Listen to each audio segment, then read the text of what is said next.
Fue en una madrugada de martes en la UCI del Hospital Regional de Nuestra Señora de Guadalupe que me arrodillé por primera vez ante la imagen que durante 23 años había atacado desde el púlpito. Mi hijo Lucas, de apenas 7 años, estaba allí inconsciente desde hacía 15 días y yo estaba hablando con la Virgen de Guadalupe pidiendo perdón. Sí, yo, el pastor Elías Martínez, el hombre que dedicó la mitad de su vida a combatir lo que llamaba idolatría católica, estaba allí, de rodillas, llorando ante la santa que más odié en mi vida. ¿Y saben lo que pasó después? Lucas abrió los ojos. No una hora después, no al día siguiente. Allí mismo, en ese instante, como si ella le hubiera susurrado al oído, «Despierta, hijo mío». Déjenme comenzar desde el principio, porque esta historia necesita ser contada completa. Necesitan entender quién era yo para comprender la magnitud del milagro que sucedió en mi vida. Nacido en el interior de Goiás, en una familia de pastores, mi abuelo fue pastor, mi padre fue pastor, y desde pequeño supe que ese sería mi destino también. Crecí escuchando que los católicos no iban al cielo, que la veneración de santos era cosa del diablo, y que la Virgen María, bueno, que no era más que una mujer común que tuvo el privilegio de dar a luz a Jesús. A los 22 años, ya tenía mi propia iglesia, la Asamblea Cristiana de la Salvación Verdadera, allí en el centro de Goiânia. Empezamos con 30 miembros en una sala alquilada, pero en 5 años ya éramos 400. Predicaba con fuego, con convicción. La gente venía de lejos para escucharme. Tenía el don de la palabra, como decían. Pero también tenía odio en el corazón, aunque no lo veía. Mis sermones favoritos eran contra el catolicismo. Estudiaba, me preparaba, memorizaba versículos bíblicos para probar cuán equivocados estaban. Y la Virgen de Guadalupe, ella era mi objetivo principal. Miren, decía desde el púlpito, adoran una estatua oscura, una imagen hecha por manos humanas, eso es idolatría pura. La congregación aplaudía, gritaba aleluya, y yo me sentía un guerrero de Dios. Qué ciego estaba, conocí a Ana Paula en una conferencia evangélica en Brasilia. Ella era misionera, hija de pastores también, con la misma formación rígida que yo. Nos casamos a los 2 años, y nuestra unión fue vista como un ejemplo en la comunidad. Éramos la pareja de pastores perfecta. Ella dirigía el ministerio de las mujeres, yo predicaba, y juntos éramos implacables contra cualquier forma de religiosidad que consideráramos falsa. Lucas nació 3 años después del matrimonio. Un niño inteligente, alegre, lleno de vida. Desde pequeño iba a los cultos, participaba de la escuela dominical, cantaba en el coro infantil. Era nuestra alegría, nuestro tesoro. Soñaba con verlo siguiendo mis pasos algún día, tal vez pastoreando una iglesia aún más grande que la mía. La vida era buena, ¿saben? Estaba en el auge del ministerio. Tenía un programa en la radio local, era invitado a congresos, la gente me respetaba. Mi iglesia crecía cada mes, me sentía bendecido, elegido por Dios. Pero hay algo que aprendí, a veces Dios permite que nuestra vida parezca perfecta justo antes de mostrarnos cuánto lo necesitamos de verdad. Fue un jueves de octubre de 2018, Lucas estaba en una presentación en la escuela, iban a representar la historia de Brasil. Él hacía el papel de un indígena, estaba muy emocionado con el traje que Ana Paula le había hecho. De repente, en medio de la presentación, simplemente se desplomó. Así, de la nada, un niño sano, sin ningún problema de salud, cayó al suelo y no volvió a despertar. Corrimos al hospital. Los médicos hicieron todos los exámenes posibles, tomografía, resonancia magnética, análisis de sangre, electrocardiograma, electroencefalograma. Nada, absolutamente nada explicaba lo que había sucedido. Lucas estaba en coma profundo, pero todos sus órganos funcionaban perfectamente. Respiración normal, corazón fuerte, presión estable. Era como si simplemente se hubiera dormido. Los primeros días aún mantenía la fe, oré sin parar, ayuné, ungí a Lucas con aceite santo, como la Biblia enseña. Llevé a toda la iglesia a orar al hospital. Hicimos vigilias, súplicas, campañas. Estaba seguro de que Dios iba a curar a mi hijo. Después de todo, yo era un siervo fiel, un predicador de la verdad. ¿Por qué Dios permitiría esto conmigo? Pero los días pasaban, y Lucas no reaccionaba. Una semana, 2 semanas, los médicos empezaron a hablar de estado vegetativo persistente. Palabras que me negaba a aceptar. Ana Paula estaba devastada, lloraba día y noche. La iglesia seguía orando, pero percibí que algunas personas empezaban a susurrar, a cuestionar. ¿Por qué Dios no cura al hijo del propio pastor? Fue en la segunda semana que empecé a desesperarme de verdad. ¿Saben esa sensación cuando perciben que no tienen control sobre nada, que toda su fe, toda su convicción, toda su autoridad religiosa, no significan nada ante una situación que no pueden resolver? Eso fue lo que sentí. Era como si el suelo se hubiera hundido bajo mis pies. Dejé de predicar. Pedí a los presbíteros que se hicieran cargo de la iglesia temporalmente. Mi única ocupación era estar al lado de la cama de Lucas, sosteniendo su mano, hablando como si pudiera oírme. Contaba historias, cantaba canciones que le gustaban, leía versículos bíblicos, pero nada. Él seguía allí, respirando, pero ausente. Fue en una madrugada de la tercera semana que todo cambió. Eran las 2:30 de la mañana, llevaba 18 horas seguidas en el hospital. Ana Paula había ido a casa a ducharse y descansar un poco. Estaba solo con Lucas, mirándolo, sintiendo una angustia en el pecho que parecía asfixiarme. De repente, entró una enfermera y dijo que necesitaba salir un poco, que iban a hacer algunos procedimientos. Salí de la habitación sin saber a dónde ir. El hospital estaba silencioso, solo el ruido de los aparatos y los pasos del personal nocturno. Caminé por los pasillos como un zombi, intentando procesar todo lo que estaba sucediendo. Fue entonces que pasé frente a la capilla del hospital.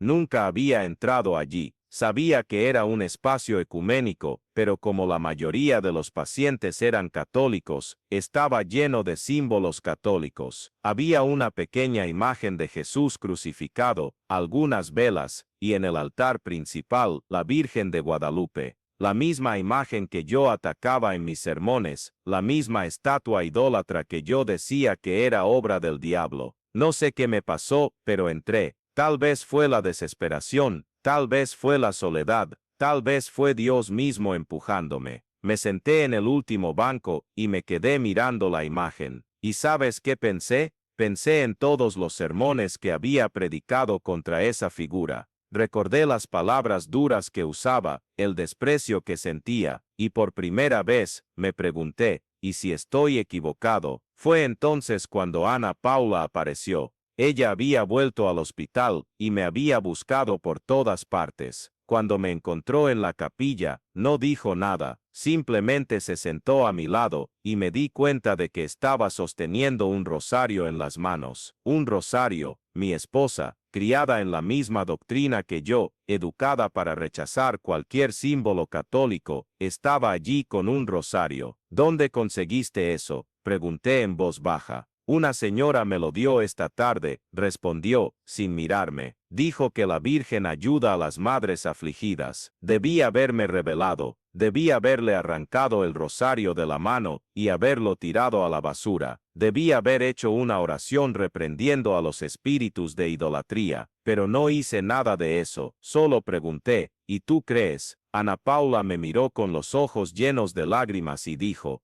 Elías, nuestro hijo se está muriendo. Ya no me importa la doctrina, no me importa la denominación, no me importa nada. Si existe alguien en el cielo que pueda ayudar, quiero que esa persona nos ayude. Nos quedamos en silencio por unos minutos. Era un silencio pesado, lleno de dolor, pero también lleno de expectativa. Fue entonces que Ana Paula se levantó, fue hasta el altar, se arrodilló ante la imagen de la Virgen de Guadalupe y comenzó a orar en voz baja. No podía oír las palabras, pero la veía moviendo la cabeza, llorando, suplicando. Y yo Me quedé allí sentado, viendo a mi esposa hacer exactamente lo que yo había condenado durante años. Y en vez de sentir repugnancia, sentí envidia. Envidia de su simplicidad, de su humildad, de su capacidad de poner el amor por nuestro hijo por encima de cualquier prejuicio doctrinal. Si están siguiendo este canal, saben que historias como esta no son coincidencia. Son encuentros divinos que Dios permite para quebrar nuestros corazones endurecidos y mostrarnos verdades que nuestra arrogancia no nos deja ver. Suscríbanse aquí al canal para seguir recibiendo relatos como este, testimonios reales de cómo Dios actúa de maneras que nuestra mente limitada no puede comprender. Salimos de la capilla en silencio y volvimos a la habitación de Lucas. Él seguía igual, conectado a los aparatos, respirando con ayuda, pero algo había cambiado en mí.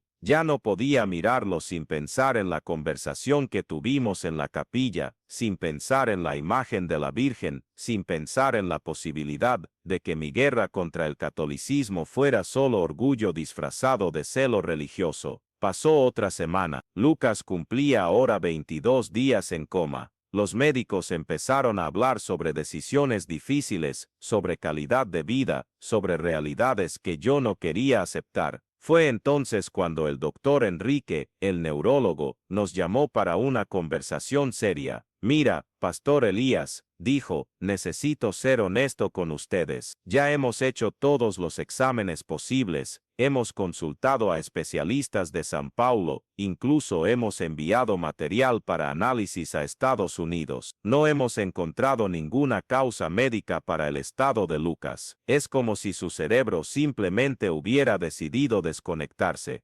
Pregunté si había esperanza de mejora. El doctor Enrique suspiró y respondió, médicamente hablando, después de 22 días en coma profundo sin causa aparente, las posibilidades de recuperación total son muy pequeñas. No les estoy quitando la esperanza, pero deben estar preparados para la posibilidad de que Lucas necesite cuidados especiales por el resto de su vida. Salí de esa conversación destrozado, 22 días orando, ayunando, clamando a Dios. Y esa era la respuesta. ¿Dónde estaba el Dios que yo predicaba? ¿Dónde estaba el poder de la oración que yo enseñaba? ¿Dónde estaban los milagros que yo prometía a los fieles? Esa noche, no pude dormir. Me quedé caminando por los pasillos del hospital hasta altas horas. Era un jueves, lo recuerdo perfectamente, las 3 de la mañana. El hospital estaba aún más silencioso de lo habitual. Pasé por la capilla y vi que estaba vacía. Entré de nuevo, no sé bien por qué. Esta vez, no me senté al fondo.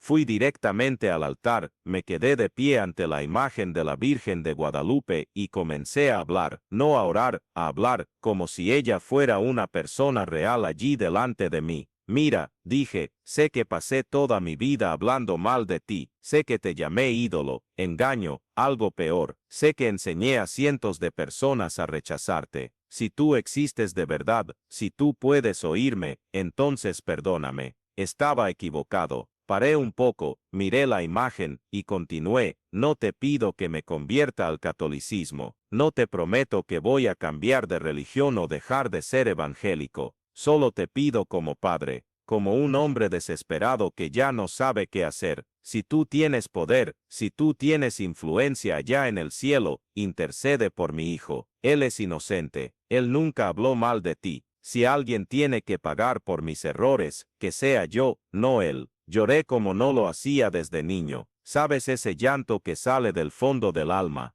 El que parece que va a vaciar todo lo que llevas dentro. Así lloré ante esa imagen. Y por primera vez en 22 días, sentí una paz extraña, no una certeza de que todo iba a salir bien, sino una paz de haberlo entregado todo en manos de quien realmente podía resolverlo. Volví a la habitación de Lucas, eran casi las 4 de la mañana. Ana Paula dormía en el sillón junto a la cama. Me senté en la otra silla, tomé la mano de mi hijo, y comencé a hablarle en voz baja, como hacía todas las noches. Lucas, hijo mío, le dije, papá hizo algo que nunca pensó que haría. Papá le pidió ayuda a la Virgen de Guadalupe. Sí, a la que papá siempre criticó. Pero ¿sabes qué descubrí? Descubrí que el amor de un padre no tiene religión, no tiene doctrina, no tiene prejuicios. Cuando tu hijo está sufriendo, le pides ayuda a quien sea que pueda ayudar. Seguí hablando con él por más de una hora, hasta que el sueño me venció. Dormí allí mismo, sujetando su mano. Fue el primer sueño tranquilo que tuve en más de 3 semanas. Me despertó Ana Paula llamándome. Eran las 6:30 de la mañana. El sol comenzaba a entrar por la ventana de la habitación. Elías, despierta, me decía. Mira, abrí los ojos, y lo primero que vi fue a Ana Paula señalando la cama de Lucas. Miré y él me estaba mirando. Sus ojos estaban abiertos, fijos en mí. Papá, dijo en voz baja, con la voz ronca de quien ha estado mucho tiempo sin hablar. Me levanté tan rápido, que derribé la silla. Lucas, hijo mío, ¿estás despierto? Ana Paula comenzó a llorar, y pulsó el botón de llamada de la enfermera. En 2 minutos, la habitación estaba llena de médicos y enfermeras. El doctor Enrique llegó corriendo, todavía en pijama, porque vivía cerca del hospital. Fue una conmoción. Lucas estaba despierto, consciente, respondía a preguntas sencillas, recordaba su nombre, sabía quiénes éramos, reconoció la escuela donde sufrió el colapso. Los médicos no podían explicarlo. Es imposible, repetía el doctor Enrique, 22 días en coma profundo, y despierta así, de la nada, sin secuelas aparentes. Le hicieron nuevos exámenes, todos normales. La resonancia magnética mostraba una actividad cerebral perfecta. Los exámenes neurológicos no detectaron ningún compromiso. Era como si Lucas simplemente hubiera hecho una pausa en la vida y hubiera decidido volver. Pero lo que más me marcó fue lo que dijo cuando finalmente nos quedamos solos en la habitación. Ana Paula había salido para llamar a los familiares, y yo estaba allí, todavía sin creer que mi hijo había vuelto. Papá, dijo, acercándome a él, la vi. ¿A quién viste, hijo mío? A la mujer de azul. Ella vino a hablar conmigo. Mi corazón se aceleró. ¿Cómo así, Lucas? ¿Qué mujer de azul? Una mujer muy hermosa, con un vestido azul y una corona brillante. Dijo que estabas muy triste, que necesitabas dejar de enojarte con ella, y que Jesús la quiere mucho. ¿Pueden ustedes imaginar lo que sentí en ese momento? Mi hijo de 7 años, que había sido criado en una iglesia evangélica rigurosa, que nunca había tenido contacto con imágenes católicas, describiendo exactamente a la Virgen de Guadalupe, y diciendo que Jesús la quería. ¿Qué más te dijo, hijo mío? Que era hora de despertarme, que mamá y papá me necesitaban, y que ya no tenías que tenerle miedo, que solo quería ayudar a nuestra familia. Salí de la habitación y fui directamente a la capilla. Necesitaba procesar lo que estaba sucediendo. Encontré la misma imagen de la Virgen de Guadalupe, la misma a la que le había implorado ayuda unas horas antes, pero ahora parecía diferente. Ya no era una estatua para mí, era una presencia real, una persona que había intercedido por mi hijo. Me arrodillé ante ella y dije, gracias, no sé cómo lo hiciste, no sé por qué ayudaste a un hombre que pasó la vida atacándote, pero gracias. Prometo que nunca más hablaré mal de ti. Prometo que le contaré a todo el mundo lo que hiciste por mi familia. Lucas estuvo una semana más en el hospital en observación, pero estaba completamente curado. Los médicos lo llamaron recuperación milagrosa, fenómeno inexplicable, caso para estudiar. Pero yo sabía exactamente lo que había pasado. La Virgen de Guadalupe había intercedido por mi hijo ante Jesús. La noticia de la cura de Lucas se extendió rápidamente por la ciudad. Después de todo, el hijo del famoso pastor había estado 22 días en coma y había despertado de la nada. La gente venía a felicitarme, a decir que era una prueba del poder de Dios, que mi fe había sido recompensada. Pero yo sabía que no había sido mi fe, había sido la misericordia de una Madre Celestial a la que había despreciado por más de 20 años. Volví a predicar el domingo siguiente. La iglesia estaba llena, todo el mundo quería escuchar el testimonio del pastor, cuyo hijo había sido milagrosamente curado. Subí al púlpito, miré a la congregación, y por primera vez en 23 años de ministerio, no sabía qué decir. Comencé contando sobre el coma de Lucas, sobre la desesperación, sobre las oraciones no contestadas. La iglesia estaba en silencio total. Entonces llegó la parte difícil.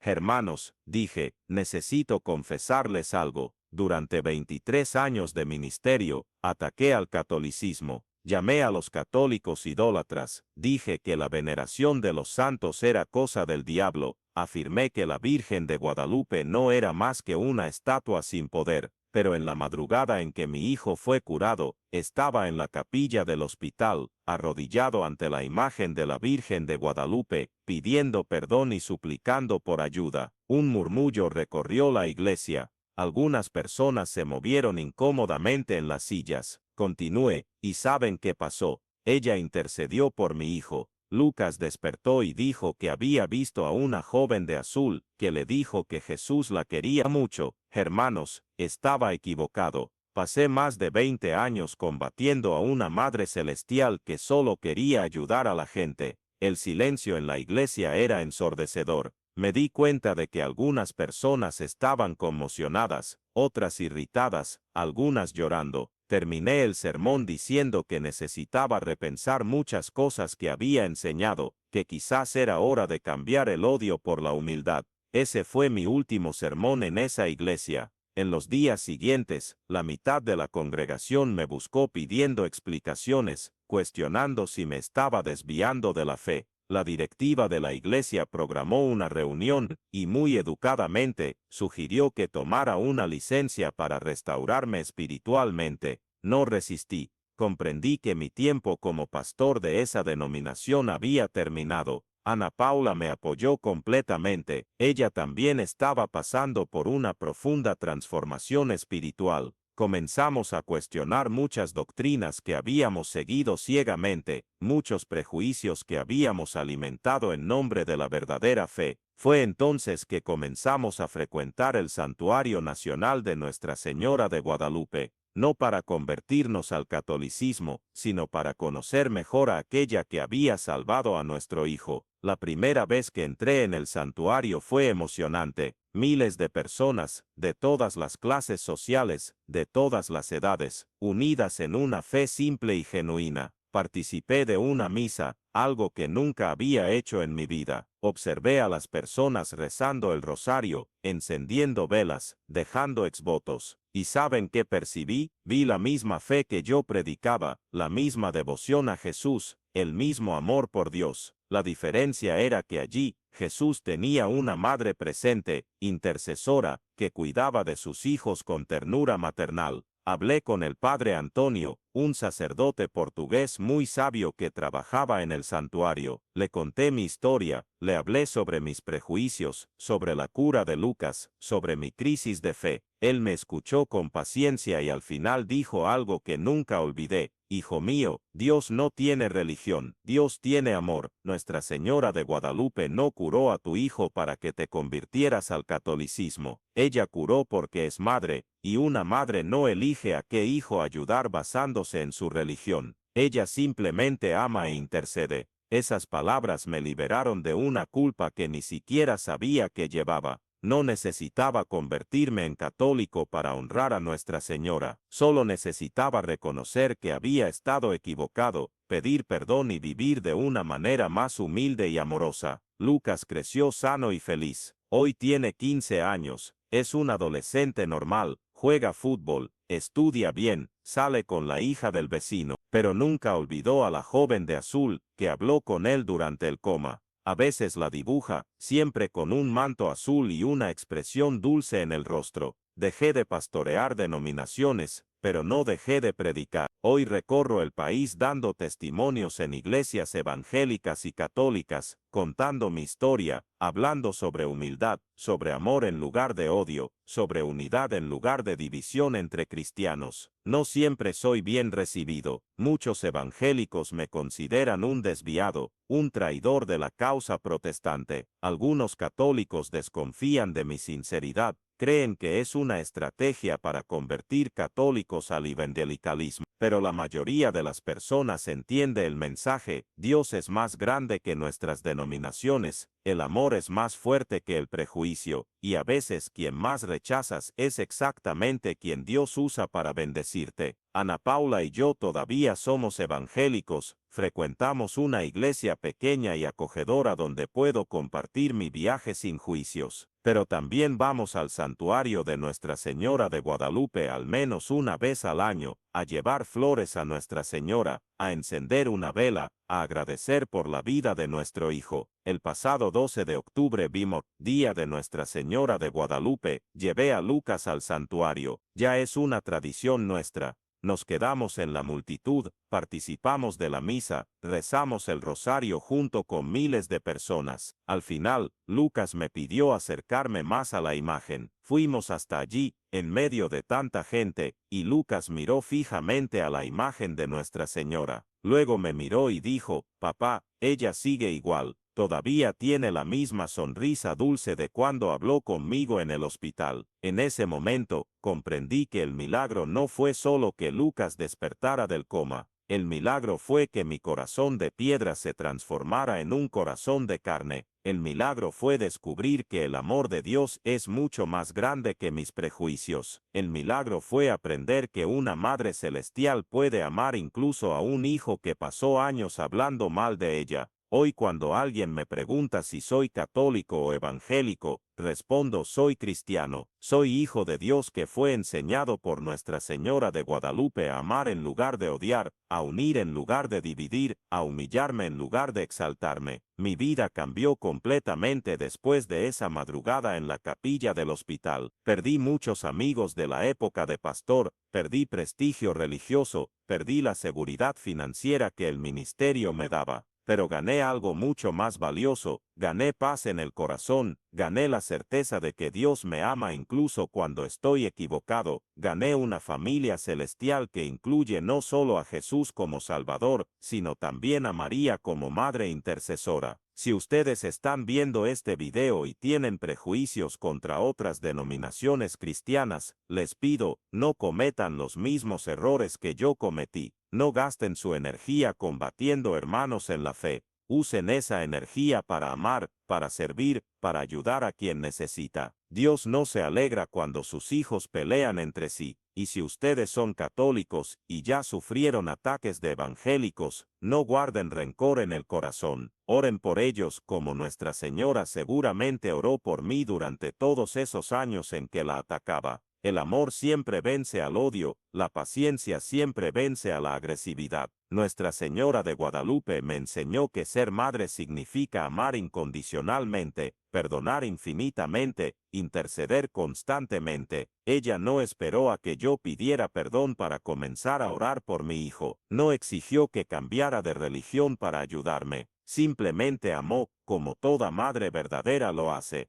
Hoy cuando predico sobre la tolerancia religiosa, sobre la unidad entre cristianos, sobre la humildad en la fe, siempre cuento esta historia, no para convertir a nadie al catolicismo, no para menospreciar otras denominaciones, sino para mostrar que Dios usa a quien Él quiere, como Él quiere, cuando Él quiere, para tocar nuestros corazones endurecidos. Lucas está aquí conmigo hoy. Un joven sano y lleno de sueños. No recuerda nada del periodo en coma, pero recuerda perfectamente la conversación que tuvo con Nuestra Señora de Guadalupe. Y siempre que alguien cuestiona si realmente sucedió, él responde con la sencillez de quien ha vivido un milagro. Claro que sucedió. ¿Por qué ella me mentiría? Esta es mi historia. La historia de un pastor orgulloso que fue quebrantado por el amor de una Madre Celestial. La historia de una familia que casi se destruye y fue restaurada por la intercesión de quien menos esperaba. La historia de un hombre que aprendió que a veces Dios usa exactamente lo que rechazamos para salvarnos. Nuestra Señora de Guadalupe no solo curó a mi hijo, curó mi alma. Transformó mi odio en amor, mi prejuicio en aceptación, mi arrogancia en humildad. Y por eso, mientras viva, contaré esta historia a todo el que quiera escucharla.